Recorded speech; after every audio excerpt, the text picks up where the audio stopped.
company that is synonymous with luxury on wheels, and today it's a marquee brand in the high-end automobile space. Audi, which has been cruising in more than 100 countries across the globe with its premium range of cars, is one of the top 3 luxury car makers in the world today. When the company drove into India, it was a little later than the other two that it shares the battleground with, the Beamer and the Merc. But it's not worried about having lost time. Riding high on the confidence of having one of the best years in its history, Audi is looking forward with energy and enthusiasm. Going by the slew of launches the company is planning in India, looks like it's going to be an exciting year ahead. Autocar editor Horma Surabji drove around with the company's India head Michael Perschke and found out Audi's plans for India.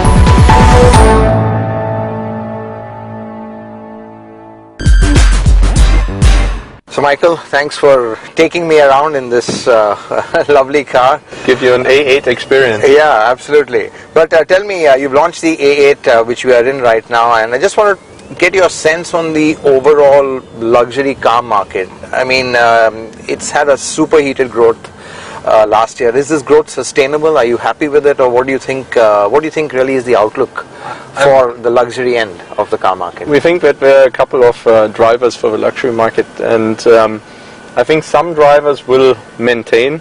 I think one of the key drivers is upgrading. Right.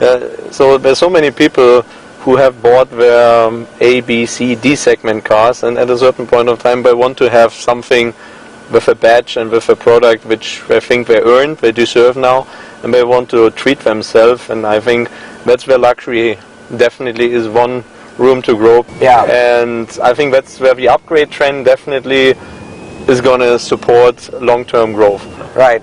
And you know, Michael, just coming to the specific segment, now you've launched this A8 which we are in, but Audi traditionally has been very strong in the luxury SUV segment where you've had leadership. It started with the Q7 and Q5 also best-selling car in its class. How did this happen? And you're still lagging behind, let's say, in the mainstream luxury car segment still. So is it a function of products? Is it a function of coming a little later to the market? I mean, how do you explain the kind of leadership with luxury SUVs, but you're not quite there in terms of numbers with the normal saloons? Yeah, I think there's a combination of various factors, not just one factor. I think first of all, we've been lucky. With the Q7, I think a lot of things worked in our favor. It was the first real product introduction on a serious way in that segment.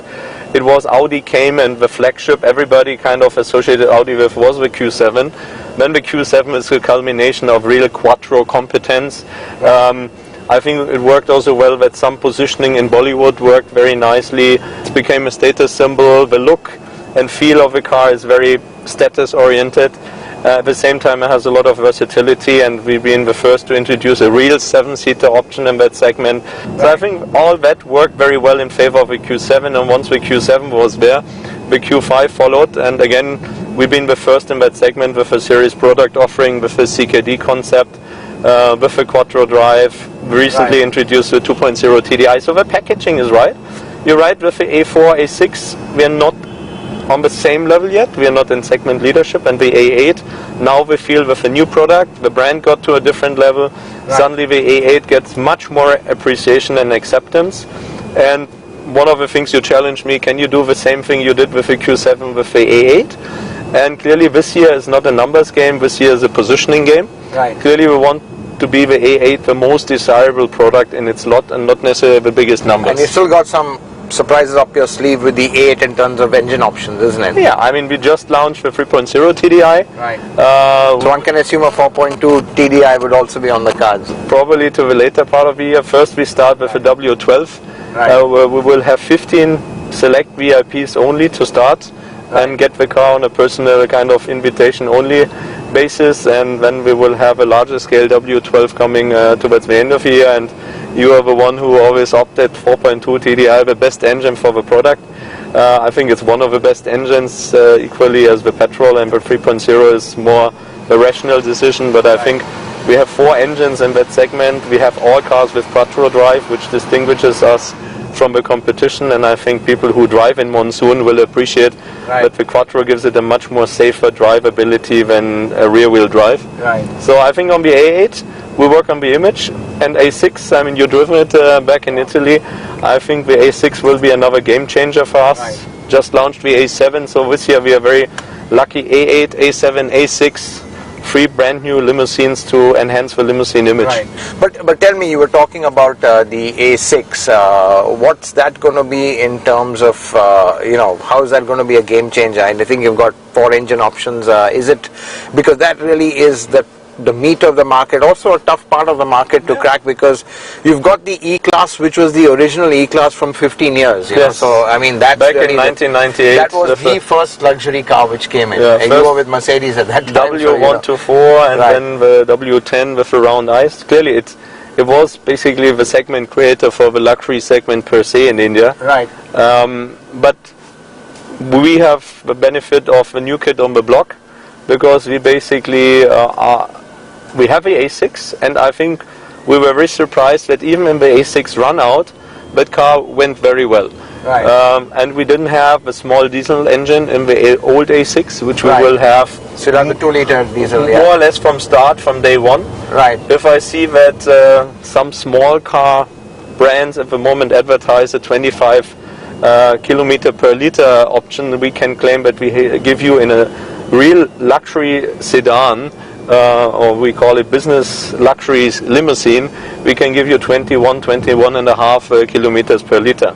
So the A6 2-liter can give you upwards of 20 kilometers in the area. 4.9 liters on 100.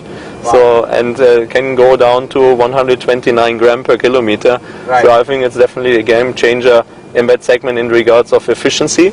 So we will be the most efficient limousine. But coming to this, coming in with the 2-liter, the base version. Now BMW have done that. They run with a 520D. Do you think this is what is needed to drive the volumes in the segment, or is it just giving a wide range of product? Or I think it's a combination. For a certain set of a market, you have to give them the small engine at a decent price, probably under 40 lakhs, so that people are in that segment under 40 lakhs having choices. Then of course, on top of it, you have to have some serious petrol engines. That's also for sure has to be there as a game changer. Good petrol engines, because still predominantly the market will further enhance towards the diesel market, especially in that segment, but petrols are equally important. And by the end of the year we have a luxury that the S6 will be launched globally, and if we feel that Indian consumers are ready to even accept an S6 as an alternative, as a kind of a very sportive luxury limousine, why not?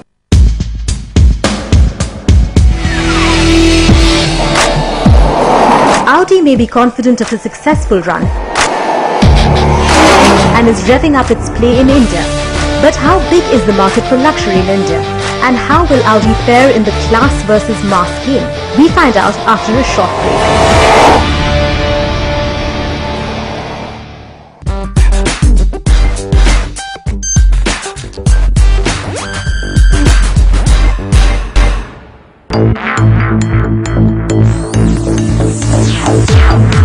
True to its tagline, progress through technology, this German car maker has been an example of cutting-edge technology across the space. Be it a SUV, sedan or a sports car. So how has the journey in India been so far? And what are the big plans this German giant is betting on in India? Michael, you've really pushed this very small niche of high-performance, expensive, luxury sports cars and saloons. I mean, you've got the R8, which I think sold more in 1 month than maybe a 911 in a whole year. But you've now launched the RS5, you're talking about the S6. Is there really a big market for this? There seem to be just a handful of people, and is it worth the effort launching these, very small volume high-performance cars? I think for a brand like Audi, it's more worth the efforts, and also for my dealer partners, than maybe for a new brand to completely come in from scratch, because I have a dealer network by end of end of next year, end of this year, probably of 18 to 20 network partners. So if you buy an R8, you pretty much have a confidence wherever you go in India, you'll find somewhere a service outlet to take care of the car. If you take one of these very niche brands, you might be comfortable in Bombay and Delhi, but not necessarily somewhere between Pune and Bangalore. Right. So here, I think we have an edge. As you said, the R8 has a very distinct piece of the market. And as you rightly said, we have seen good numbers. Probably this year, not to be over bullish, anywhere between 45 and 50, 55, maybe up to 60 R8s could find their way to India. And with that, we probably sell more R8s than the three closest competitors we have together. Right. And tell me about the RS5. I mean, that is also coming in quite a, it's under a crore, which it seems to be good value these days. Value for money, yeah. Yeah, if a crore can be value for money, and 440 horsepower, more power than even the R8. So what's this customer going to be like, the RS5 customer? Is it someone who wants practical performance and not necessarily the flash of, let's say, a mid-engine car? I think it's, again, it's a certain niche of a segment where I think the versatility of a combination, you drive the car on weekdays, on a day-to-day basis. You can take it to the office, you have a ground clearance. We think it's appealing, and therefore we see, of course, it's never going to be a huge market. Yeah. But with an Audi positioning, with the Audi commitment, the Audi branding and the service network, I think it should work well. Right. And coming to the other scale, Michael, long-term plans, obviously, you know, there is potential for, let's say, more mass Audis. You've got the A1, which can easily be built off the PQ25 platform, which is a Volkswagen platform, already there, ready for you in Chakan. There's the A3, you know, let's say the concept, a saloon on that, which is part of the MQB platform of Volkswagen. A lot of synergies over there. So looking long term, I mean, what are the kind of models we will see? I mean, is it going to be something which takes the synergies of the Volkswagen group and you leverage that? I think we always, and that's how we entered India, have a top-down strategy. So A8, A7, A6 this year. Right. Then there will always be some modification, facelifts coming up around A4 at a certain point of time. Right. Then we have Q7, Q5. Right. You very well know the Q3 is very much on the drawing boards. Right. We have not confirmed it, but clearly our strategic competitor has an equal product, so I think we can't neglect that product, and therefore Q3 definitely is one of the hot products for 2012. Right. And then in the limousine from A4, I think the next logical step is to seriously look at the A3. It has all the Audi DNA. It has a distinct look. It has, of course, the LED features. It has all the engines we have in the family. It has the DSG gearbox. It has the Quattro drive. So I think A3 definitely, once we do the product clinics towards the end of the year, and the product clinic confirms what we have in mind, then definitely that's going to give us an edge. So definitely that's very much on. Right. Okay. So A3 obviously definitely under consideration, but what about A1, Michael? Because that really makes so much sense. You've got a ready platform, ready underpinnings. All it needs is a body on top of it, and you can bring it out of Chakan. Yeah, well, I think we've been debating the A1 a lot, and you've been one of the big contestants. I think one of the fans who likes that product really. I think I like the A1. Definitely, it could today have a niche in India. Audi as a brand is now on the horizon. We have much more people who put us in the shopping basket under consideration. Right. But we like to still maintain the strong brand appeal on a top-down level. Right. And I think the risk is if you go too fast, too mass, you might win on the volume side and you might get the numbers going. But the question is, what's happening to your A8, R8 customers, A7 customers, RS5 customers? Do they perceive you still as luxury enough, or do they see, oh, you become too much market and you lose the aspirational factor? Right. And, exactly. So that leads me to another question, is this danger of class becoming too mass. I mean, is that a balance you have to kind of keep in mind? Because obviously there is a temptation to have larger volumes. largely from a dealership point of view, because the more volumes they have, the more profitable they are, the better they can serve the customer. So obviously there is a push and need for higher volumes, but the flip side is, do you feel that you might compromise the exclusivity of the brand? I think at the moment, and if I also take carefully the feedback of my dealers, I think we would at the moment not be ready to serve both ends of the market as they deserve to be served. Because if you look at the larger cars, A6, Q7, R8, A8, it's very much a relationship-based business model. If you don't know these people in that circle, you might not crack the numbers. While the A1, for example, is very much an activity-based business model. You have to get the numbers going, you have to be on the call, your sales people have to do their metrics and their statistics. And I think I rather still focus on building the relationships, have my dealer partners being brand ambassadors, and really building on the success of an A8, Q7, R8 based business model, and creating the aspiration and the desire for people to enter the brand world. And then at a certain logical step, then come with the A1, because as you rightly said, lead time to bring an A1 to India might be around 18 to 24 months maximum. Right. But 2015 is a stated year to be number one, and I guess be number one, I'm sure Audi in India would want to be number one in its own market to contribute to the global number one position. So I guess by that horizon one could assume that you will look at volumes which would give you that position. But these volumes will even come with a Q3. The volumes will come with an A3 sports sedan. So we already have 2 silver bullets which we still have in our reservoir. So I think we are fairly well positioned. As I said, it's not about purely the number of cars on the roads or getting that last 5,000 or 2,000 or 1,000 cars on the roads. It's do you time it right that you're also perceived as a number one. So Audi may not be pushing for numbers, but does it have the right resources at the back end to represent the brand? We find out after this break.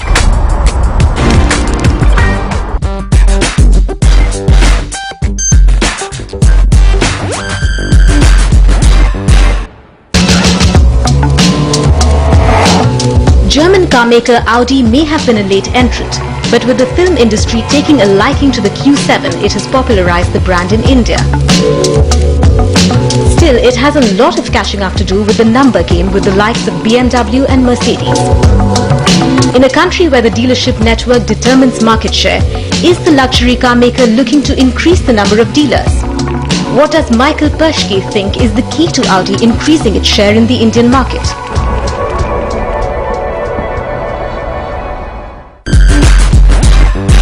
Let's come to dealerships. Obviously a big challenge because you can bring in technology, you can bring in the latest products, but to upgrade people to a newer and later standard is a lot harder and takes much longer. Is this really a bigger challenge than the product itself? Well, I think the product is not my challenge. Product is done elsewhere. So I think my job locally is to find the right people to represent the brand. And as I said, for me, my dealer partners are my brand ambassadors. If they don't represent the brand vis-a-vis their customers, if they don't fulfill the brand promise, we're not going to crack it. So I think there's a certain word of mouth also going around that Audi is an interesting investment opportunity. And once you have somebody who has the right mindset, the right attitude, and financially also the capabilities, then you need to be just selecting and say who has also the right cultural fit. And we see that we have probably 4, 5, maybe up to 6 new dealer partners opening this year.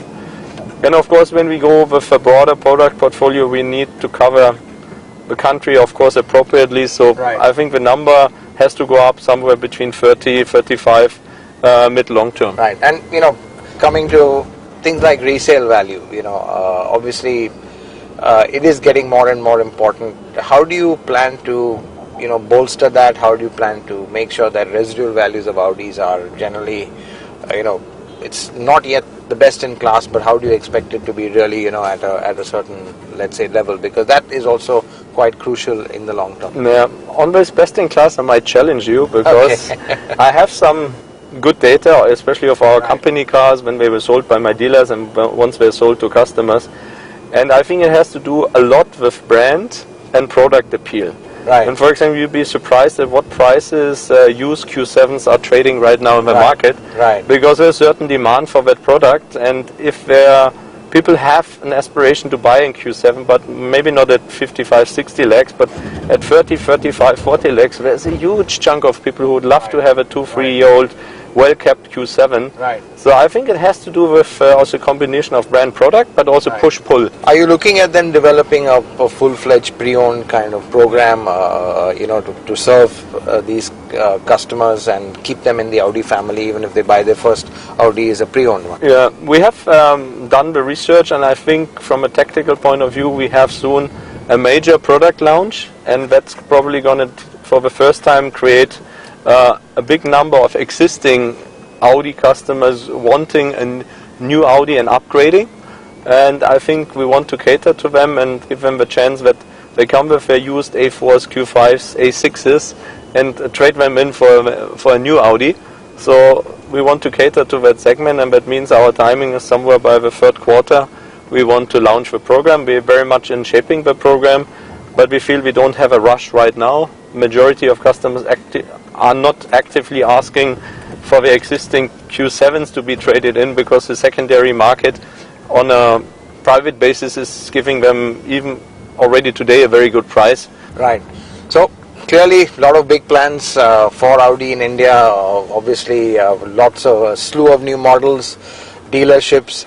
So I think a lot of confidence of, I think you're not going to be content being number 3 for very long, I'm sure. Well, I think this year we know exactly what is our homework. So this year is still, I tell to my dealers, this year is a fitness year. Right. We are growing faster than the market. Year to date, Jan to April, it was 105% against the market growth around 70%. So we grow 35% faster than the market. Still, we have still some homework to be done. But my dealer partners know pretty much our strategy now. We had another dealer meet, and I think they're very confident they did the right decision to invest into Audi. They're all ready to invest further, whether it's a second location, whether it's a used car outlet, whether it's a service expansion. And I want to grow predominantly with existing dealer partners. So if the dealer partners are ready, if the product is there and the brand is at the right point, we hope that a lot of things will fall in place 2012. And I always said I see India as an endurance race. Right. It's not a short track race. It's not that you go on the track and you win it in 5 minutes. You don't win overnight, and if we win and get on second position, we want to maintain that position. So I'm not pushing the metal too hard, because if you go like to the 24 hours of Le Mans, which hopefully we do together soon, if you spoil your metal in the first 5, 6, 7 hours, you're not going to make it to the finish line. Right. Michael Perschke, thank you very much. Thanks so much. A good conversation, and for driving me around Mumbai in the A8. Really enjoyed it. Thank you. The A8 experience, yes. Thank you.